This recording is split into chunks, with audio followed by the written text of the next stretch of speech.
Hi everyone, I'm Russ. I am Mark. And this is a spirited endeavor. Prime in the Pump edition. That's right. Okay, so we're coming to the end of our journey with Compass Box. That's right. We are well lubricated at this point. Absolutely, and now that I'm thinking of it, the journey and compasses and all that stuff, it sort of just goes. It just fits, Yep. And at least it does in my whiskey fueled brain. Yeah, we're 3 deep, going on our 4th, so our thought process might be a little off at this point. It's okay. Thankfully, we have a compass. That's right. All right. So so this one is the Peat Monster. Oh yeah. Yeah, so this is a blend of various peated whiskeys, from different regions of Scotland. Yeah. And This is peated whiskeys kind of got us started on Scotch, really. it really did. In fact, it was a Lagavulin 16 that really kind of kicked this whole thing off for us. Yeah.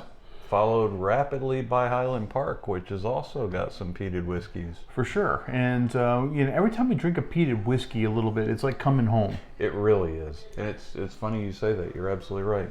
Yeah. And certainly doing this journey with Compass Box and everything, we saved the peated one for last.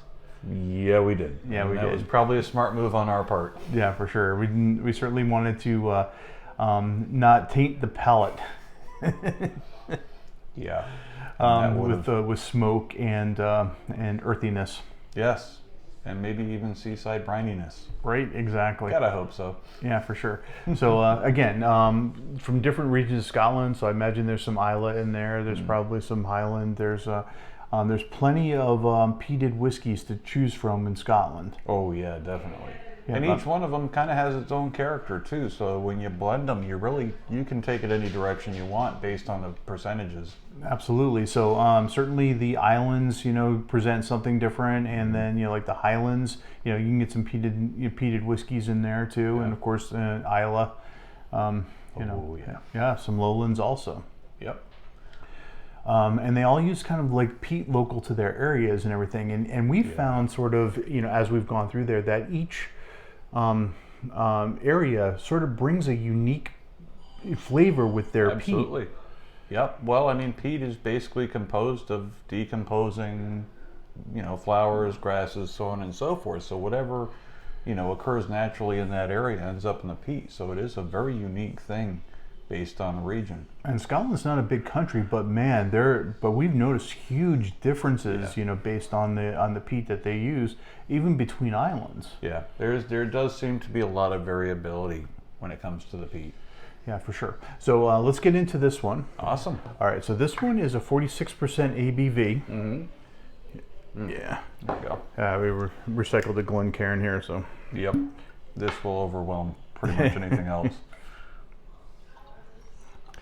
Awesome. All right. And again, nice light color. Gotta love Compass Box. Yeah, for sure. Yeah, they just do. They just put magic in a bottle. There's no other way to put it. Yeah, so that's very, very light. That is incredibly pale. That really is. Yeah, I mean, it's pretty safe to say no color added. Yep. Yeah, for sure.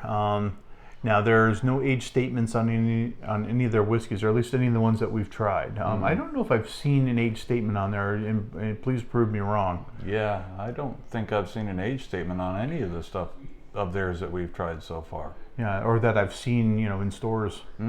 Yeah. So,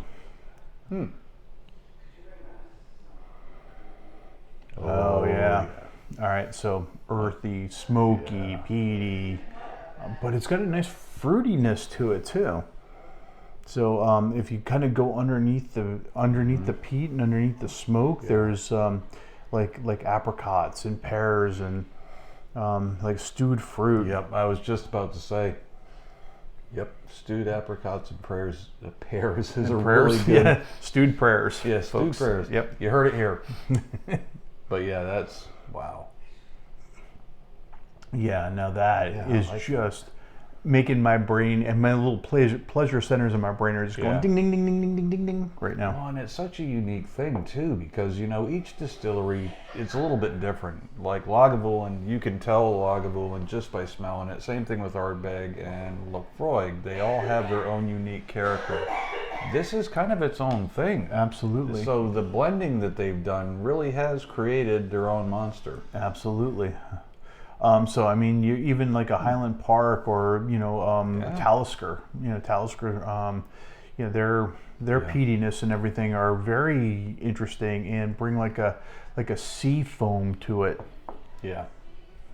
Yeah. Where like Ardbeg and Lagavulin and everything is sort of more of a meaty, ashy kind of smoke and peat. This is kind of like all of that.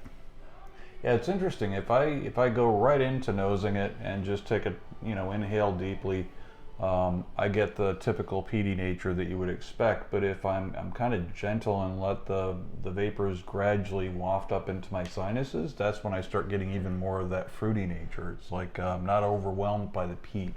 Yeah, absolutely. What I'm not getting on this one, which is interesting compared to some of the other Compass boxes we had, is I'm not getting a vanilla bomb. Yeah, I would agree with that. Yeah, so this is definitely more along the lines of the smoky, earthy nature of this, and then there's like a fruit aspect to it, and maybe there's maybe there's something underneath, but I'm not catching it on the nose. I would agree. Well, shall we? Let us. Cheers. Cheers. More ashy than I remembered. Oh wow, that is lively on the tongue, peppery. Yeah. That was interesting. Ooh, that is really peppery.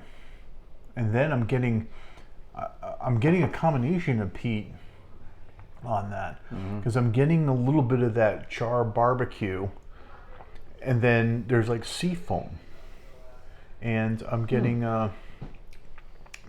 like campfire. Yeah, wow. That happens quickly. It does. It's like a bunch of little bitty flavors all whipping past you real quick, and you're trying to pick out each one of them as it goes by.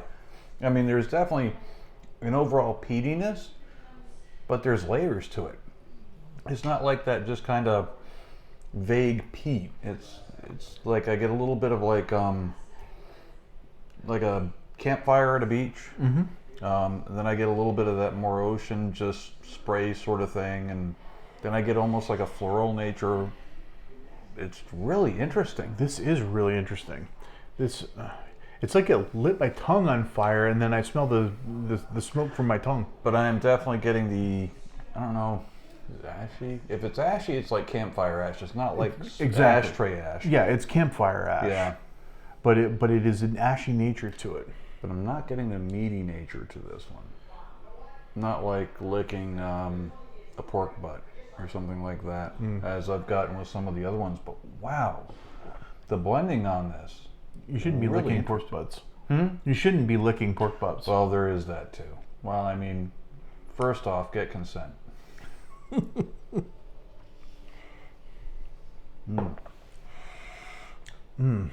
Yeah, and on the second sip, it's even more. I got that sip. I got that little bit of bite on the side of the tongue, just a little bit. Yeah, the first one was really peppery along the whole tongue, and then the second one just sort of gets you a little bit around the sides.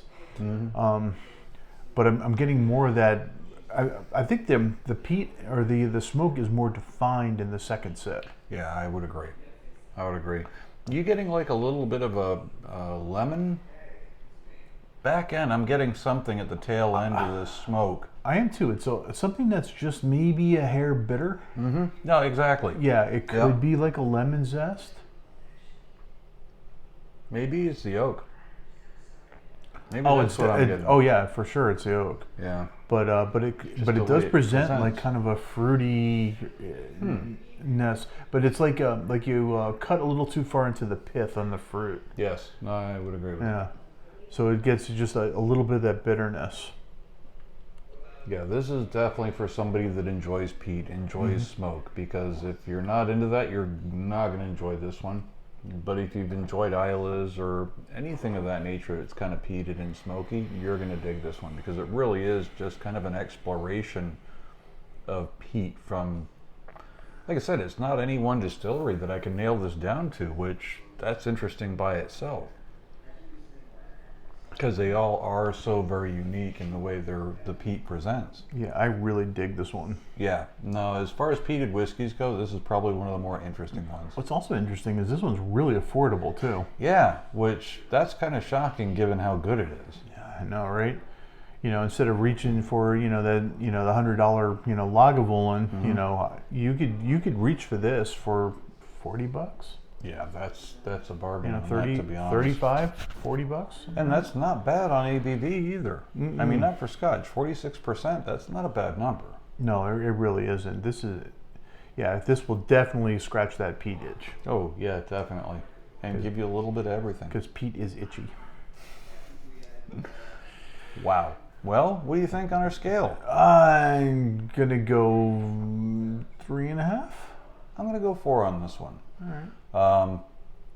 Really love that they put this together. Love the experience, and trying to kind of suss out the different aspects of the peat and the smoke on this one. Try to figure out who it came from, you know. But really enjoy this one, and at that price, hell, you'd be crazy not to try it if you're a peat head. Yeah, absolutely. Awesome. Yeah, fabulous whiskey. Yeah, definitely enjoyed this one. Well, thanks for joining us, everyone. I hope you had a good time. We sure did. We'll catch you on the next one. Take care. Okay, bye. Bye. Yeah, that was neat to go back to that. It really was.